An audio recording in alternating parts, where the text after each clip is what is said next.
Eric here, and welcome to today's true mystery story. Today's story starts in Tober City, North Carolina in October of 1996. The story starts with a woman named Terry Strickland. Terry is a homemaker. She's also a part-time student, and she's mother to 6-year-old Brittany and 17-month-old Josh.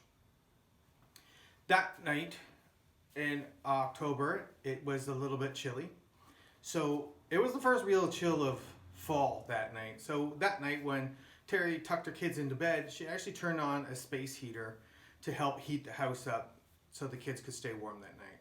After she plugged in the heater, Terry sat down on the couch and her husband was out of the house for the evening, so she ended up falling asleep on the couch. Well, around 4 o'clock in the morning, she's wakened by screams of the children. The house is on fire. She calls 911 immediately. She attempts to rescue her children, but to no avail.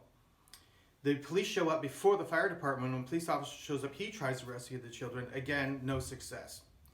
And so just before the fire department gets there, Terry moves stuff out of the way. She clears a path for the firefighters. So the space heater was there, she moved it out of the way, and a couple other things she moved out of the way so the firefighters could get in. They arrived, and they did in fact get the kids. The kids were badly burned.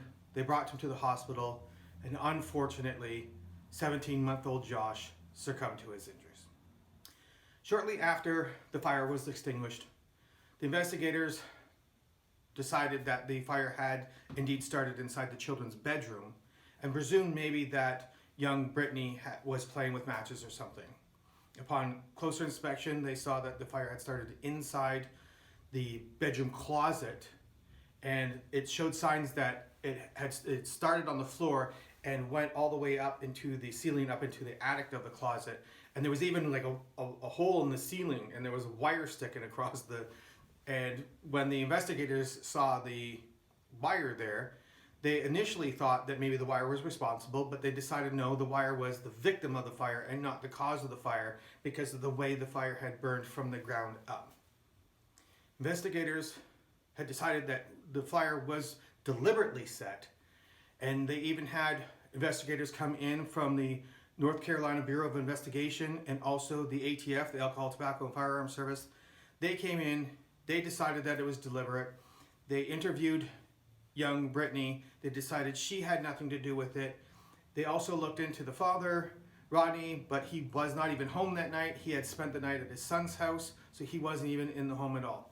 This left Terry, and suspicion fell onto Terry. Because suspicion was focused on Terry, they started looking into her a little bit more. They thought it was strange that she did sleep on the couch that night downstairs and not upstairs when the fire had began. Upon closer investigation into Terry, they also discovered that a few years earlier, Terry had given up her 3 oldest children for adoption. And investigators thought this was a little strange. But when they questioned her mom, Terry's mother said, listen, Terry was in bad shape. She was absolutely broke. She was homeless. She was penniless, no car, nothing. And she had these children to take care of, and she just couldn't do it. And she was really, truly forced to give these children up for adoption. She didn't have an option. And so this kind of helped investigators a little bit, but they were still quite suspicious about her. And suspicions weren't just with the police. It was the neighbors, some family and friends had said that Terry, shortly before the fire, she was acting kind of strange, that she seemed depressed. And after the fire, her neighbors said that Terry really didn't seem like she was acting in concordance with somebody who just lost a child, that she was acting a bit strange. And I don't know how you're supposed to act when you lose a child, but witnesses said that she didn't really seem like she was acting normal. Well, there was very little evidence to go on. But because of this suspicion of Terry, she was actually arrested and charged with murder, attempted murder, and arson. And to make her nightmare, even more severe, was the fact that her legal counsel had hired an independent fire investigator, and that fire investigator also concluded with the other investigators that this in fact was arson. At this point, Terry really lost faith in her legal team, and she knew she was in trouble.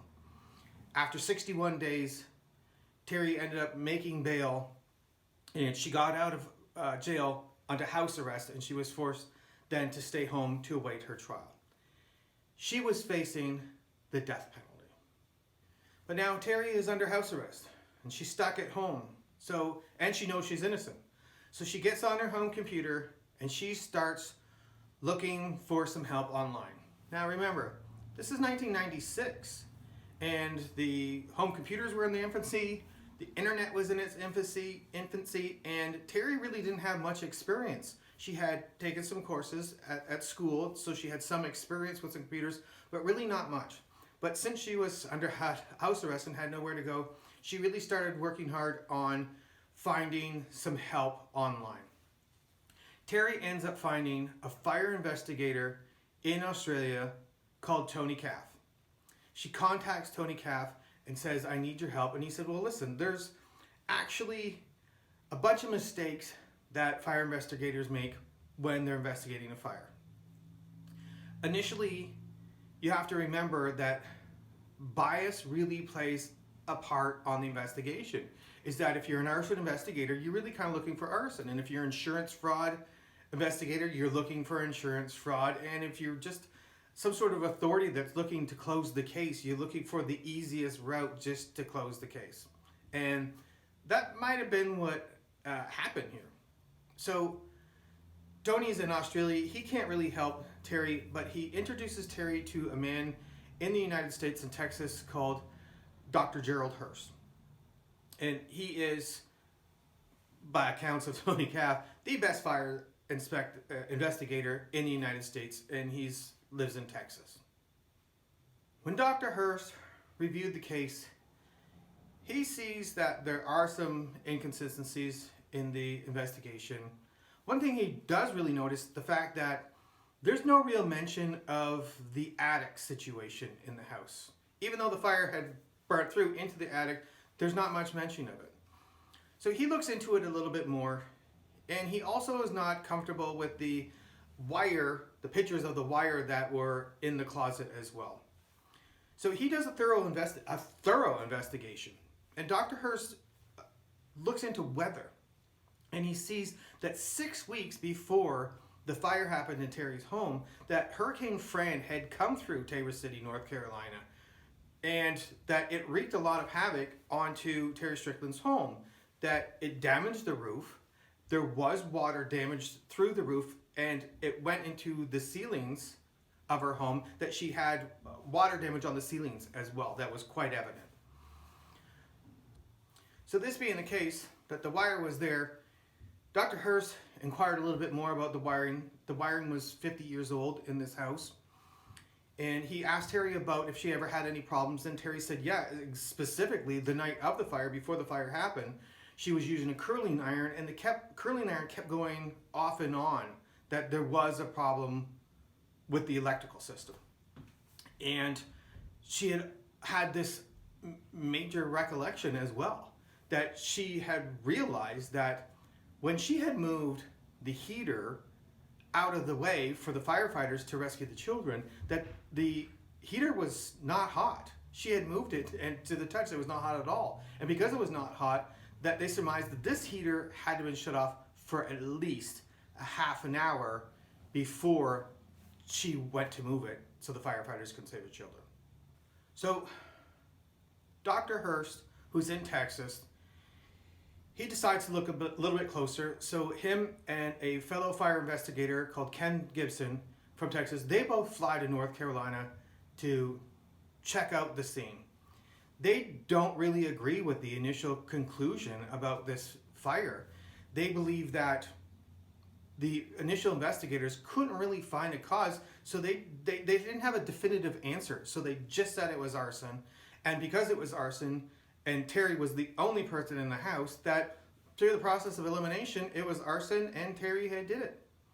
And Dr. Hurst just didn't buy into this story. Once at the scene, one of the first things Dr. Hurst did do was investigate the attic.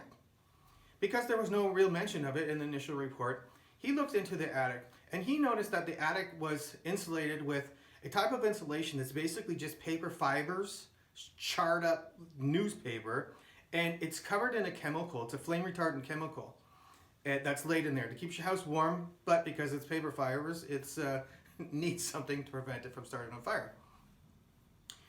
He looks into that, and he also has the insulation analyzed. Because there had been water damage in the attic, he had the insulation analyzed to see if it had been compromised in any way.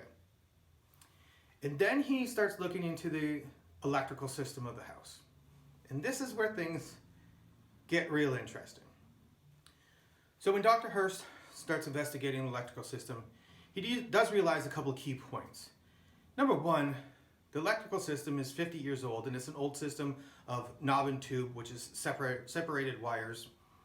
And he realizes that the story that Terry had told about her having problems with the curling iron earlier that night, that there was some sort of faulty wiring, and he traces it back, and he discovers that the curling iron and the space heater were both on the same circuit.